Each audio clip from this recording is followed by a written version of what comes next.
প্রশাসন কি করবে? যে সাংবাদিক তৃণমূলের হয়ে দালালি করবে তাদের খাতির আছে, আর যারা তৃণমূলের দালালি না করে নিরপেক্ষ সংবাদ পরিবেশন করবে বাংলায়, তাদের বিপদ আছে। এটাই বাংলার নিয়ম, এটাই বাংলার সরকারের নীতি। এবং সেখানে বলেছে অল ইন্ডিয়া জোটে কোনো সমস্যা হবে না যদি সিপিআইএম ইন্টারফেয়ার না করে। এই এরকম অন্যরকম একটা মন্তব্য দিয়েছে যদি জোট ক্ষমতায় আসে। তিনি বলেছেন প্রত্যেকটা আমরা জিতবো বাংলাদেশ, স্ট্যালিন অব্দের তার ভালো করতে, সেই জায়গায় ইন্ডিয়া জোটে কোনো রকম সমস্যা হবে না যদি সিপিআইএম ইন্টারফেয়ার। দেখুন, এটা তো আমার সাবজেক্ট না, পার্টির পলিসি মেকিং এর ব্যাপার। সর্বভারতীয় কংগ্রেস তো তারা ঠিক করে পলিসি কি হবে না। তবে মমতা ব্যানার্জি ইন্ডিয়া জোটে অংশগ্রহণ না করে তিনি বুঝিয়ে দিয়েছেন যে তিনি ভারতবর্ষে একজন সুবিধাবাদী নেত্রী। ইন্ডিয়া জোটে তিনি প্রথমে ছিলেন, সেখান থেকে বেরিয়ে এসেছেন, ফলে ভারতবর্ষের সব মানুষ এটা জানে। আজকে তার যদি হুঁশ ফেরে, যদি তার সদ্বুদ্ধির উদয় হয়, তাহলে তিনি ইন্ডিয়া জোটে আসবেন, সেটা তার ইচ্ছা। বাকি কাকে নেবে না নেবে, কার ইন্টারভিউ করা হবে কি হবে না, সেটা সর্বভারতীয় কংগ্রেস ঠিক করবে। আমি পশ্চিমবঙ্গে কংগ্রেস দলের পক্ষ থেকে বামের সঙ্গে জোট করে একসঙ্গে লড়াই করেছি মমতা এবং বিজেপি উভয়কে হারাতে। এই কথা বলতে আমার কোনো দ্বিধা নেই, এবং আমি যা করেছি সঠিক কাজ করেছি। প্রশাসন দেখবে এগুলো, দুর্ভাগ্য।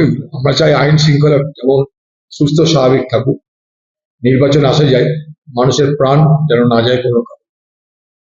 ভোট হোক বা যে কোনো ঘটনা, সাংবাদিক পিটিয়ে ক্যামেরা ভেঙে চিপিয়ে ঘুরে বেড়াচ্ছে দুষ্কৃতীরা পুলিশ দর্শকের ভূমিকায়। তৃণমূল ওদিকে মোদি তো মোটামুটি 543টা ছুঁয়েই ফেললো, প্রায় 415টা মতো পৌঁছে গেছে, রাতের মধ্যে তো 543 ছুঁয়ে। দিদি 42-এ কেন থাকবে? 420টা করে দিলেও পারে, 20 করে বেশ।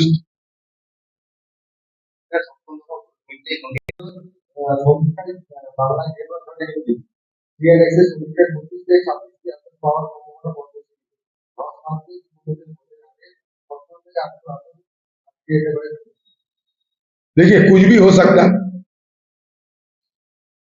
मैं तो ज्योतिष नहीं हूं, लेकिन आम लोग मतदान दिए हैं।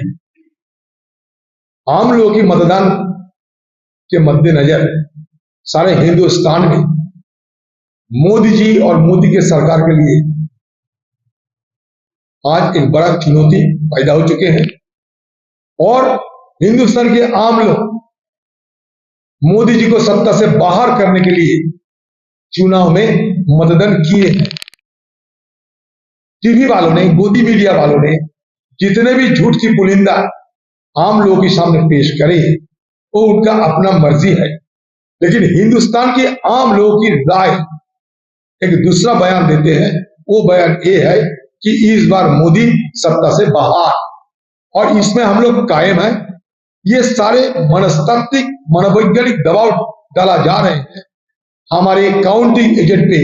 तो जब काउंटिंग एजेंट हम जाएंगे वहां गिनती करने के लिए, उनको पहले से ही उनके ऊपर दबाव बनाए जाते हैं, उनकी सोच में ये डाला जाते हैं कि तुम तो हार गए हो और गिनती करने में क्या फायदा। इसको कहते हैं कि मनोवैज्ञानिक दबाव। ये मनोवैज्ञानिक जंग छेड़ा है हमारे खिलाफ। तो हमारे सारे काउंटिंग एजेंट को हमने ये हिदायत दी है कि अंतिम गिनती तक और अंतिम सिग्नेचर तक आप डटे रहिए, और हर कोई अगर हथकंडा करने की कोई कोशिश करे तो उनको आप रुकिए। नियम और कानूनों के आधार पर जिस नियमों के पालन करना जरूरी है, ये सारे चीज हम हमारे काउंटिंग एजेंट को हम लोग सारे कुछ दे चुके हैं। হ্যাঁ, হয়েছে, আজকেই বৈঠক হয়েছে, এবং আমরা ভারতবর্ষে ক্ষমতায় আসছি সেটা নিশ্চিত করেছে সর্বভারতীয় নেতৃত্ব আমাদেরকে। হ্যাঁ, মিটিং হয়েছে আজকে, সেখানে সর্বভারতীয় নেতৃত্ব বলছে আমরা ক্ষমতায় আসছি। বাকি এইসব বিভ্রান্তি দিয়ে আমরা পা না দিই। এটা একটা সাইকোলজিক্যাল ওয়ারফেয়ার। নির্বাচনে কাউন্টিং এ বদলি করার জন্য, কাউন্টিং এ গড়বড় করার জন্য এইভাবে মানসিক একটা চাপ তৈরি করা হচ্ছে। এটাকে সাইকোলজিক্যাল ওয়ারফেয়ার। যাতে কাউন্টিং এজেন্ট যারা তারা আগে থেকেই মন মরা হয়ে যায়, বলে কাউন্টিং এ চুরি বাটপারি কারচুপি যাতে করা যায়, এটা তারই খেলা। সেই জন্য আমাদের প্রত্যেকে যারা কাউন্টিং এজেন্ট হবে তাদেরকে আমি বলবো বাংলার তরফ থেকে, বাংলার কংগ্রেসের দায়িত্বে আছেন, যে আপনারা সবাই কাউন্টিং এজেন্ট যারা শেষ ব্যালট পর্যন্ত গুনবেন, শেষ সিগনেচার পর্যন্ত আপনারা নির্বাচনের কাউন্টিং ছাড়বেন না, কারণ অনেক রকমের ধাঁধলি হবে, অনেক রকমের কারচুপি হওয়ার সম্ভাবনা আছে।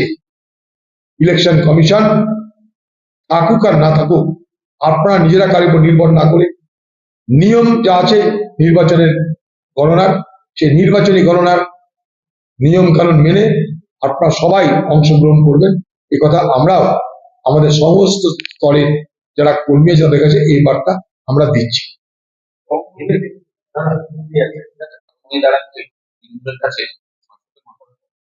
সিপিএম কেন, শাসকের কাছে অনেকেই মাথা ব্যথা, আমরা সবাই মাথা ব্যথা, সিপিএম কেন মাথা ব্যথা? এগুলো হচ্ছে মানে বান্ডেল অফ লাইফ, অর্থাৎ থরে থরে মিথ্যা কথা বলেন, এগুলো হচ্ছে সেই মিথ্যার সমস্ত বান্ডিল। 400, কেউ বলছে 415, কেউ বলছে 393, আমি বলছি আবার 543 করে দেয় বুদ্ধিমানের কাজ। আর দেশে কোনো পার্টি নাই, মোদী একাই আছে। 543টা মোট আসন লিখে দাও, 543টা মোদী জিতে গেছে, অসুবিধা কি? গাঁজা খেয়ে ভাঙ খেয়ে যদি কেউ হিসাব করতে লাগে, এরকমই হিসাব বাড়াও।